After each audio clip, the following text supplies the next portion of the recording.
Hello, today we will guide you through how to turn on two-factor verification in Meta Business Suite account. If you manage a business account in Meta Business Suite, enabling two-factor verification is an important way to improve account security. It helps protect your business assets by requiring an extra verification step when people sign in. In this walkthrough, we'll go through exactly where to find the setting and how to turn it on for everyone in the business account. To begin, open Meta Business Suite in your browser and make sure you're on the main dashboard for the correct business account. Once the page is loaded, look toward the bottom left area of the screen. There you'll find the Settings option.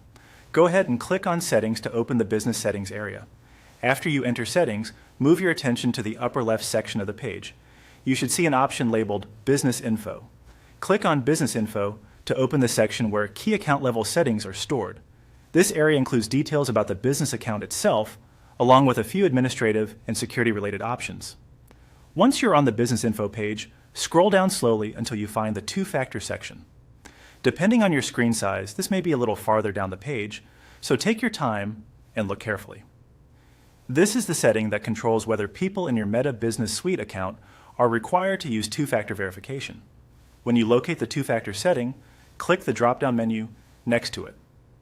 From the available options, select Everyone. Choosing Everyone means that all people who access this business account will be required to use two-factor verification. This is generally the most secure option, especially if multiple team members have access to business tools, pages, ad accounts, or other connected assets. After selecting Everyone, the settings should apply to the business account configuration. If prompted, make sure any changes are saved. It's also a good idea to remind team members that they may be asked to complete their own two-factor setup the next time they sign in.